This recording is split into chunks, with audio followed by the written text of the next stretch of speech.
let's talk about our stories. Now, many of you know I have shared this tradition with you before, but my husband and I have a Christmas tradition where every Christmas we sit down and write a letter of everything that happened that year before.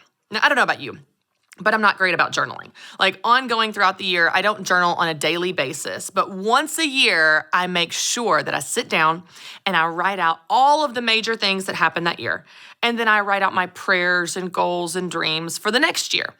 And then I pack it up with my Christmas ornaments and I put it away and I don't touch it or see it until the next Christmas when we get our ornaments down out of the attic to decorate. Now, my husband and I, we write our letters totally separately. My letters are typically about 7 to 10 pages.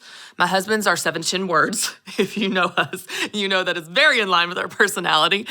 And we unpack what happened that year. And it's always amazing, y'all, to pull these letters out of the attic and sit down and read them. And you read the words on the page and you see your tone and your fears and your perspective from a year ago and how quickly that can change. How much can happen in 1 year's time. Now, when you're sitting in that spot on the couch and you're writing out those words and those fears and those prayers, you don't know what's going to happen. You don't know what the next year holds. If we have learned anything about 2020, we didn't know what this year held. We needed some kind of insurance policy last year to protect ourselves from this craziness. But a lot can happen in any year. In any year, a lot can happen in your life that you don't see coming. And when you're sitting in that spot writing those words, a lot of times it can feel like it doesn't have purpose. Your perspective is so limited, you think like, well, does this even matter? I'm going through a really hard time. Does this have any purpose? Am I ever gonna get out of this? Is this gonna last forever? You know, I actually brought my Christmas letter for you guys. I write it in this very, very attractive notebook. I have no idea where I got this notebook. Probably for free from somewhere. But my husband and I take turns and we pass it back and forth. So I'll write my letter and then I hand it to him and he writes his letter. So I just wanna read you a couple of excerpts from my letter. This is from, let's see when it's from, December 30th, 2012, 8 years ago, okay? Here are some of the things I wrote, and I'm not editing it for you. I'm literally reading exactly what I wrote on the page. Here's what I wrote. I got a lot more speaking this year. I was a new speaker, not a Ramsey personality or anything at the time. I got a lot more speaking this year and I launched several new products, including the custom college guide, which is just getting started. I really hope that it does well. I so enjoyed working on that partnership. That turned out to be a disaster, just so you know. Didn't work out well at all. Jenny and Hunter are doing great. He's definitely her husband. Can't wait to see her get married, hopefully next year. Yeah, they didn't get married. He wasn't the one at all. Jenny married a man named Charlie the next year. Who would have known, right?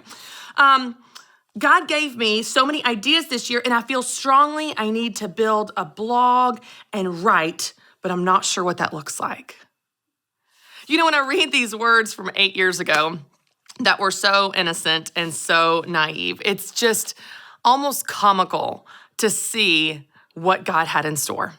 Jenny did not marry Hunter.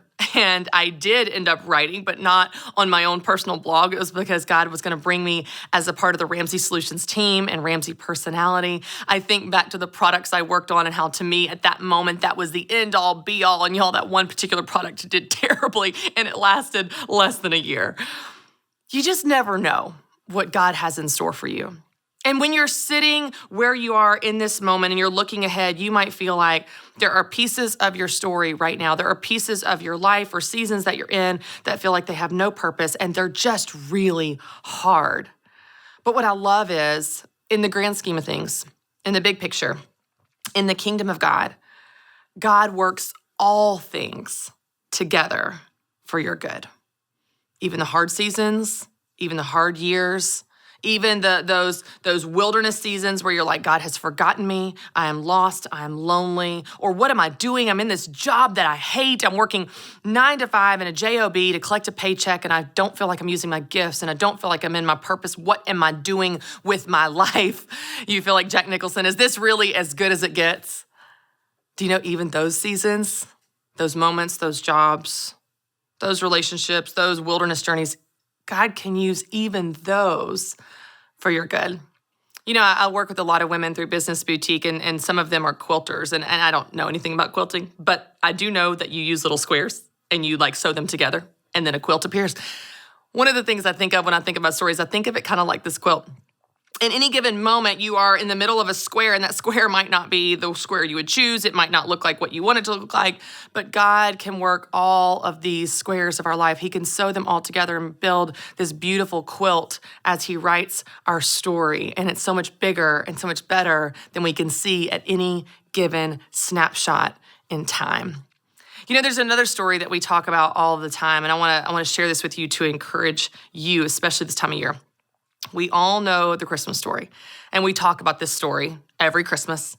Many of you probably sit down with your family and read it from the book of Luke as you are celebrating the Christmas season to remember and refocus on the meaning of the season. I remember growing up with my mom's family, we would sit down every single Christmas. It was my mom, her brothers and sisters, so all my aunts and uncles, all my cousins, my grandmother, my grandfather, we'd sit down.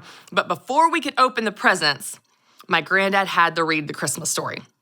And he would sit down and he would open up his old weathered Bible and he would begin to read from the book of Luke. Now, y'all, to a 6-year-old, 7-year-old, 10-year-old, that Christmas story felt like 7 hours long.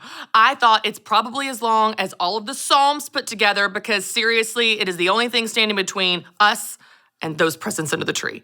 It felt forever. But he would always read it, and we would always celebrate the story of the birth of Jesus. We all do that every year. We celebrate this story, but what I've noticed is we really focus on Jesus. Of course we do.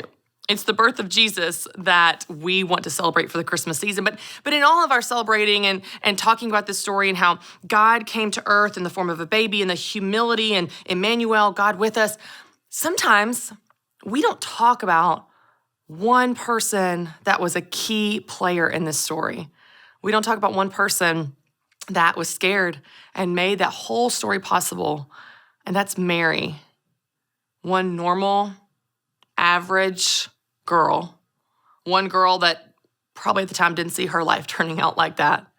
One girl that was obedient to God's call. Now just think about how Mary must have felt at the time. She was unmarried.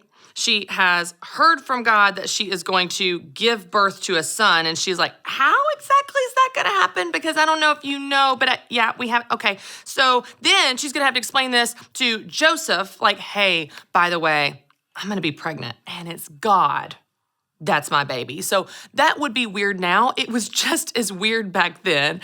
She had to be faithful. You can't even imagine what type of things people would say about her in the community of how frowned upon this would be, that she would be pregnant outside of wedlock and then, of course, claiming that she is carrying the Son of God. I can't even imagine the fears that she felt, the criticism that she experienced, and she had to walk forward in steps of faith in the story that God was writing for her. She was obedient to God writing her story, and because she was faithful to that, we have the Christmas story as we know it.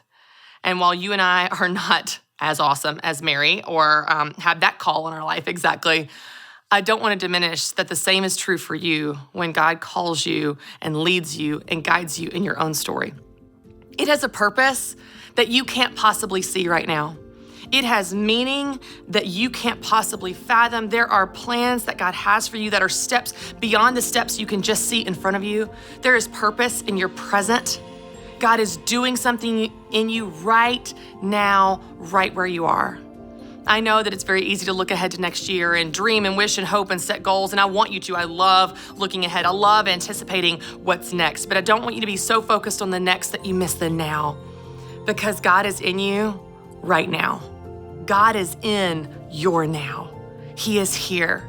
And I believe that if you seek him in your present, if you seek him in your story, every single chapter that he's writing, every single line that he's writing, even if you don't like it at the time, I believe that you will not only get closer to him, you will find more purpose for your present right where you are.